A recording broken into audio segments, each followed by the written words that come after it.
സലാത്തിനേക്കാൾ വേറൊരു സാരണിപ്പില്ല. മഹാനായിരിക്കുന്ന ദൈനി ദഹല തഖരീ ഉസൂൽ പറഞ്ഞു, മുറബിയായ ഷെയ്ഖ് ഇല്ലാതാവുന്ന കാലത്ത് വാരിതായിരിക്കുന്ന അദ്കാറുകളും നബി സല്ലല്ലാഹു അലൈഹി വസല്ലം സലാത്തും മതി. അത് തന്നെ തരീഖത്ത്, അതിനപ്പുറം വേറെ തരീഖത്തില്ല. അപ്പോൾ സലാത്ത് പല സലാത്തുകളുണ്ട്. ഏറ്റവും ഫായിദ ഇപ്പം അനുഭവിച്ച് വരുന്നത് സലാത്തുന്നാരിയ. അത്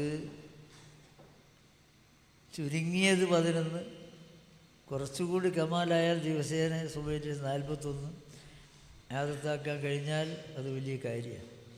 അതേപോലെ തന്നെ വലിയ ഫായിദയാണ് സലാത്തു താജ്. അതൊരു ദിവസം 100 പ്രാവശ്യം ചെല്ലാൻ തൗഫീഖുണ്ടായാൽ അതും വലിയ വഖാമാത്തിലേക്ക് ഉയർത്തുന്നതായിരിക്കുന്ന സലാത്താണ്.